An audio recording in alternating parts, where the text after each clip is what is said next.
भाइयों, बहुत से लोग ये सोचते हैं कि स्टोन क्रशर का बिजनेस करेंगे, गिट्टी बनाएंगे, पैसा आएगा और जिंदगी सेट हो जाएगी।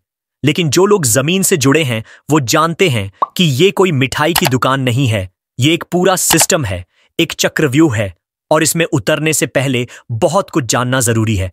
मैं किसी को डराने नहीं बल्कि हकीकत बताने आया हूं ताकि आप गलती ना करें। ये बिजनेस है लेकिन एक जंग भी है। जंग किससे? परमिशन से, पॉलिटिकल सपोर्ट से, माइनिंग माफिया से और सबसे बड़ा दंगल सिस्टम से। और अगर ये सब बातें आप भूल गए तो सिर्फ पैसा नहीं डूबेगा, मेहनत भी बर्बाद होगी और साथ में इज्जत भी। यहां काम सिर्फ मशीन लगाने का नहीं है, काम है सिस्टम को समझने का। आपके पास जमीन है, बहुत अच्छी बात है, लेकिन क्या वो जमीन माइनिंग जोन में आती है? नहीं आती। तो पहला झटका वहीं से शुरू हो जाएगा। दूसरी बात, पॉल्यूशन कंट्रोल बोर्ड की एनओसी। क्या आपने सोचा है ये कैसे आएगी? और अगर किसी अफसर का मूड खराब हो गया तो आपका क्रशर चालू होने से पहले ही अवैध कहलाएगा। और भाई, सिर्फ पैसा काफी नहीं है।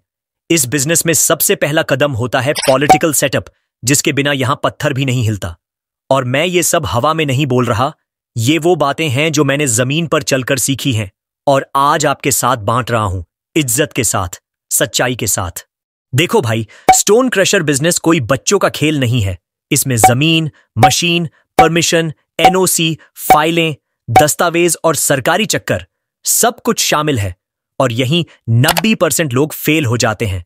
लेकिन अगर आप इस वीडियो को आखिरी तक ध्यान से देखते हो ना, तो मैं आपको एक ऐसी सीक्रेट बात बताने वाला हूं जिससे ये सारे झंझट, चाहे वो डॉक्यूमेंटेशन हो, परमिशन हो या सरकारी मंजूरी, सारे काम आसान हो सकते हैं। और वो भी एक सही इंसान के जरिए जो आपका हर काम लीगली और स्मार्ट तरीके से करवाएगा। लेकिन उस शॉर्टकट के बारे में मैं लास्ट में ही बताऊंगा, क्योंकि उससे पहले आपको समझना होगा कि ये प्रोसेस होता कैसे है और क्यों ये इतना इंपॉर्टेंट है। तो भाई, वीडियो को पूरा देखो, क्योंकि हर सेकंड की बात जिंदगी बदल सकती है। अब तक आप समझ गए होंगे कि यह बिजनेस सिर्फ मशीन लगाने से नहीं चलता, इसके पीछे पूरा सिस्टम है और सबसे बड़ी चीज है पॉलिटिकल सपोर्ट। अब बहुत से लोगों के यहां से हिम्मत डगमगाने लगती है, पसीने छूटने लगते हैं। लेकिन घबराइए मत, टेंशन मत लीजिए।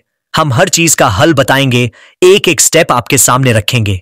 देखिए, सबसे पहले अगर आपको स्टोन क्रशर लगाना है तो आपको ये चीजें पहले से क्लियर होनी चाहिए। जमीन कितनी है और वो जमीन किस लोकेशन पर है? क्या वो माइनिंग जोन में आती है या नहीं?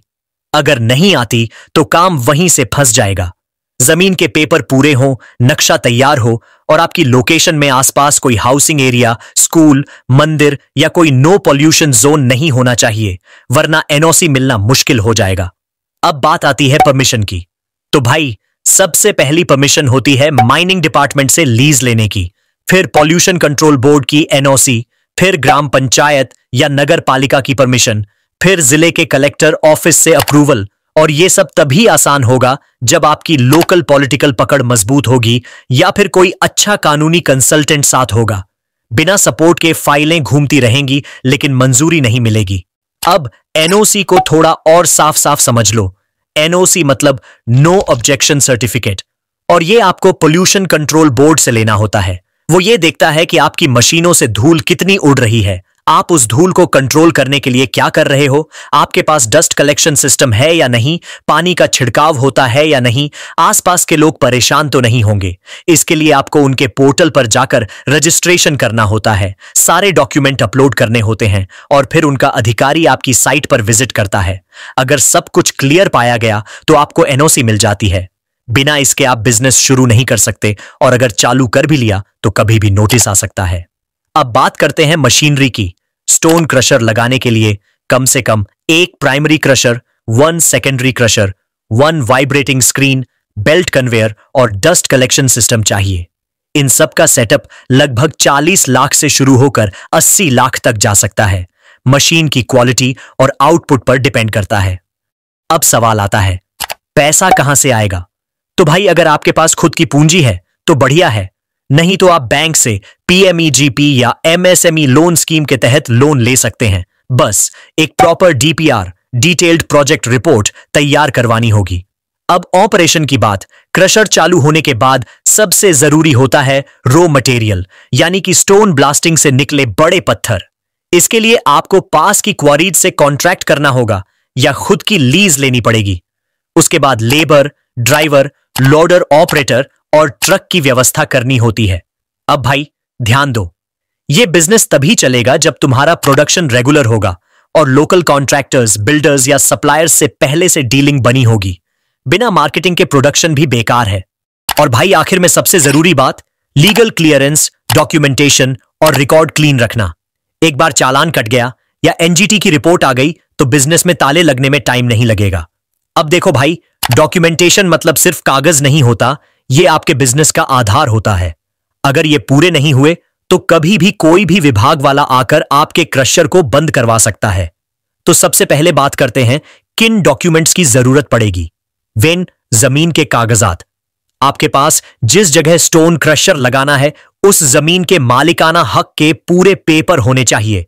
खसरा, खतौनी, सत्ताबल, भूमि उपयोग प्रमाण पत्र और माइनिंग जोन में आने का प्रमाण भी। अगर जमीन किराए पर है तो रजिस्टर्ड एग्रीमेंट होना जरूरी है। 2.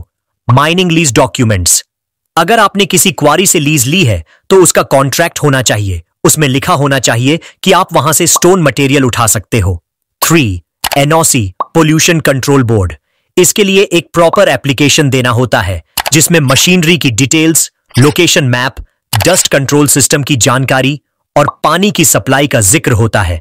इस पर साइट विजिट होती है और सब कुछ क्लियर हुआ तो ही एनओसी मिलेगी। 4. पंचायत नगर पालिका की अनुमति। अगर आप गांव में लगाते हैं तो पंचायत से, और शहर में लगाते हैं तो नगर पालिका से अनुमति लेनी होगी। वहां से एक लोकल अथॉरिटी सर्टिफिकेट बनता है। 5. Fire safety NOC. हालांकि स्टोन क्रशर में फायर रिस्क कम होता है, लेकिन कई जिलों में फायर एनओसी की भी जरूरत पड़ती है। 6. कंपनी का रजिस्ट्रेशन और जीएसटी। अगर आप इसे फर्म या कंपनी के रूप में चला रहे हो तो उसका रजिस्ट्रेशन और जीएसटी नंबर भी जरूरी होगा। इससे बैंक लोन और टैक्स से जुड़े काम आसान हो जाते हैं। 7. मजदूरों और स्टाफ का रिकॉर्ड। हर लेबर की डिटेल और उनके सेफ्टी किट्स का रिकॉर्ड रखना चाहिए, क्योंकि लेबर डिपार्टमेंट कभी भी जांच कर सकता है। 8. चालान और बिक्री का रिकॉर्ड। आपका हर ट्रक जो मटेरियल लेकर जाता है उसका चालान बनना चाहिए। जीएसटी बिल बने तो और अच्छा रहेगा। इससे आपकी इनकम का ट्रैक रहेगा और कोई आपको टैक्स चोरी में नहीं फंसा सकता। 9. पर्यावरण विभाग के नियमों का पालन। आपके पास dust control system, water spray system और ग्रीन बेल्ट प्लानिंग का पूरा पेपर होना चाहिए, क्योंकि कई बार एनजीटी और पर्यावरण विभाग की रेड होती है और अगर कुछ कम निकला तो भारी जुर्माना पड़ सकता है। अब भाई इन सब डॉक्यूमेंट्स को अच्छे से फोल्डर में लगाकर रखना, डिजिटल कॉपी भी बनाकर रखना, ताकि कभी भी कोई जांच आए तो 1 सेकंड में निकाल सको। और ध्यान रहे, कोई भी झूठा पेपर मत बनवाना, वरना एक बार फंस गए तो निकलना मुश्किल होगा। देखिए, बात सीधी और साफ है।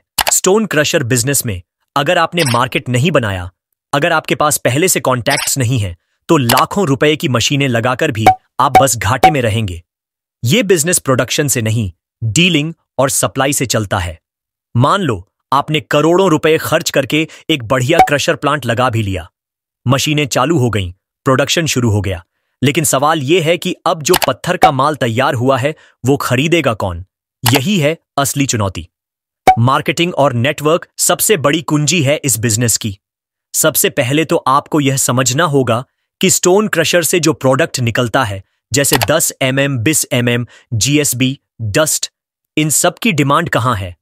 आपके एरिया में कौन कौन से real estate projects, road construction, builder, सरकारी टेंडर या सप्लायर एक्टिव हैं जिन्हें रोजाना मटेरियल की जरूरत होती है? अगर आपने बिजनेस शुरू करने से पहले इन लोगों से बात नहीं की, प्राइसिंग डिस्कस नहीं की, क्वालिटी सैंपल नहीं दिए और रेगुलर सप्लाई का भरोसा नहीं दिलाया, तो आपका माल डंप होता रहेगा और आपको पैसों की तंगी मार देगी। इसलिए क्रशर लगाने से पहले कम से कम 2-3 महीने का समय सिर्फ मार्केट बनाने में लगाइए। बिल्डर्स से मिलिए, ठेकेदारों से मिलिए, छोटे बड़े सप्लायर्स से संपर्क कीजिए और उन्हें बताइए कि आप किस रेट पर और कैसी क्वालिटी का माल देने वाले हैं। एक बात और, सिर्फ बोलने से मार्केट नहीं बनता। सैंपल दो, गाड़ी में भरकर 2-3 साइट पर फ्री में माल भी दे दो, ताकि वो लोग आपकी क्वालिटी और टाइमिंग को पहचान सकें। ऐसा करते करते एक भरोसेमंद सप्लायर की पहचान बनेगी जो आगे जाकर आपका सबसे बड़ा एसेट बनेगा। दूसरी जरूरी बात, ट्रांसपोर्टेशन।